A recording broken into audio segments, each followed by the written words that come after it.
Here's a number that surprises almost everyone the first time they hear it. If your full retirement age is 67 and you decide to start collecting Social Security at 62 instead, you don't lose a little. You lose 30% of your monthly check permanently. Not for a year, not until you catch up later, for the rest of your life.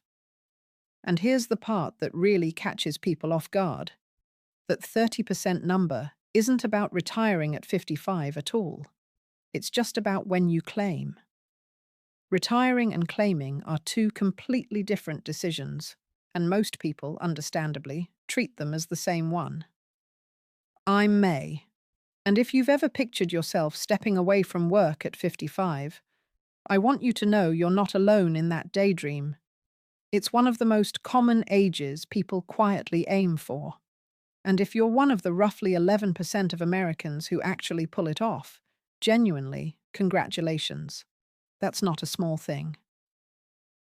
But here's what almost nobody explains clearly when they talk about retiring at 55. Social Security is not going to be there for you on day one. If you retire at 55 without a disability, you are, at minimum, 7 years away from being able to claim anything at all. And if you wait for your maximum benefit, that gap stretches to 15 years. That's not a footnote. That's the entire shape of your early retirement. For those 7 to 15 years, every dollar you spend is coming from your own savings, your own portfolio, maybe a pension if you're lucky enough to have one, or a 401k that happens to qualify under what's called the Rule of 55, which lets you access those funds penalty-free a little earlier than usual. But Social Security itself, it's simply not in the picture yet.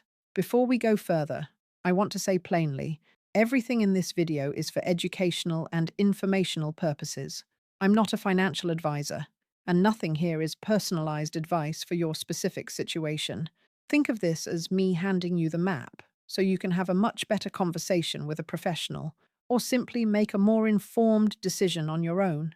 So, okay, you might think, the fix is obvious. Just wait.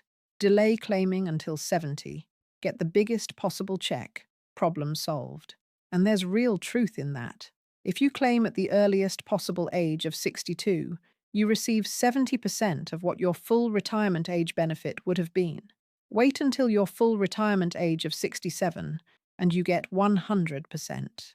Keep waiting, and your benefit grows by roughly 8% a year, all the way up to age 70, where it caps out at 124% of your full benefit. After 70, there's no more upside to waiting. Social Security stops growing entirely. So it sounds simple. Wait as long as you can. Get the biggest number.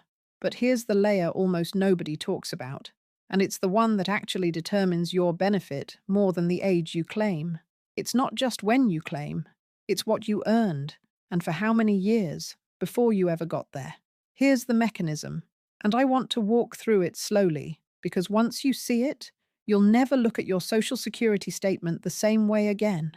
The Social Security Administration calculates your benefit using your highest 35 years of earnings, not your last 35 years, not your best guess, your actual highest 35 years, indexed for inflation, averaged into a number called your average indexed monthly earnings. If you worked and earned income every single year from, say, age 20 all the way to 55, that's 35 years right there, and every one of those years counts. But if you retire at 55, and you don't yet have 35 years on the books, let's say you only have 30 so, the Social Security Administration still divides your total lifetime earnings by 35. Those missing 5 years don't just get skipped. They get counted as zeros, and a zero pulls your average down hard. Let's make this concrete with real numbers. Say you earned an average of $50,000 a year for 30 years.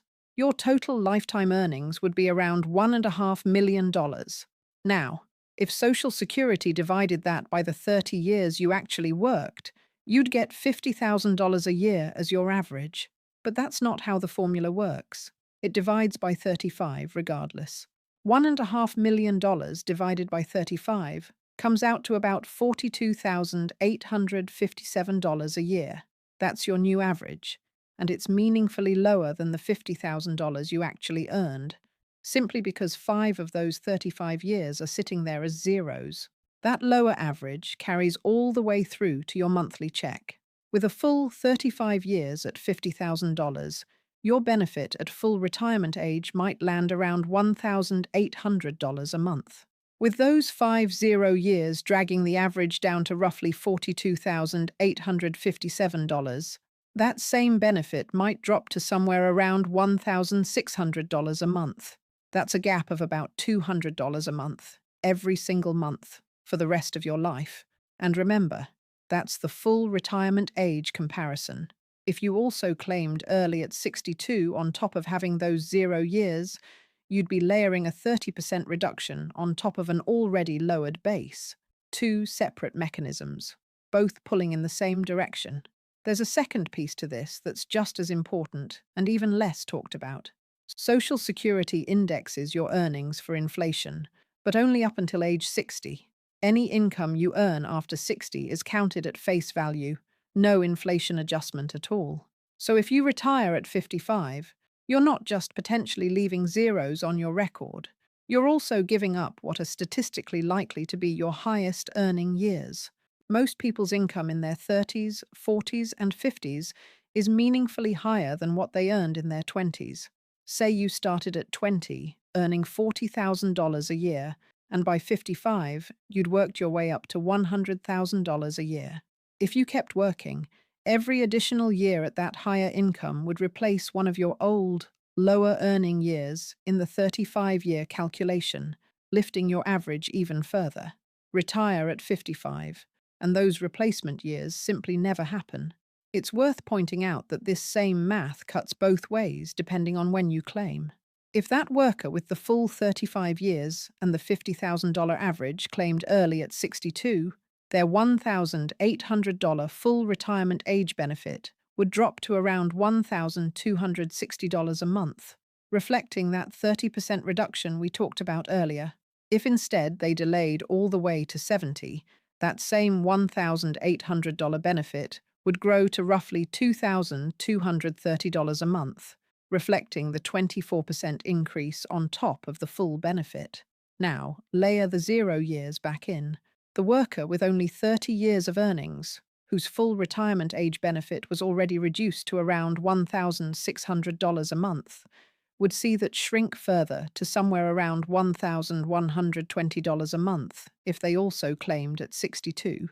Two mechanisms, both real, both stacking on top of each other, and neither one is something Social Security is going to explain to you in a letter. You have to go looking for it, which is exactly what we're doing right now. None of this means retiring at 55 is a mistake. It means it's a decision with a real, calculable cost attached to it, and that cost has a name and a formula, not just a vague sense of risk. Once you can see the formula, you're no longer guessing, you're deciding, with your eyes open. I know this is a lot to sit with. Average indexed monthly earnings, 0 years, inflation indexing cutoffs. None of this is taught to us anywhere, and yet it quietly shapes one of the biggest income decisions of our lives. If you made it this far, I want you to know that understanding this puts you ahead of most people who will ever claim this benefit. That's not nothing. This is exactly the kind of thing our small community on Ko-fi digs into further. The extra layer of research and the real number breakdowns that don't always fit neatly into an 11-minute video. If you want to go deeper with people who are choosing to stay genuinely informed about their own retirement, the Ko-fi link is right there in the description. No pressure at all, just an open door if you want it. So what do you actually do with all of this? Start by pulling your own Social Security statement and counting your years. Do you have 35 years of earnings on the books? Or fewer? If you're short, even a few more working years, or a part-time bridge job in your 50s, could directly replace zeros or low earning years and lift your benefit for the rest of your life. Then ask the real question: how many years can you comfortably self-fund before you claim? And does your portfolio support waiting for a bigger check? Or does it make more sense to claim earlier and let your investments do less of the heavy lifting? There's no universal right answer here, only the right answer for your specific 35 years. And once you know your number, the next question becomes just as important. Where do you actually put your money while you're waiting those 7 to 15 years for Social Security to kick in? That's exactly what we're breaking down next.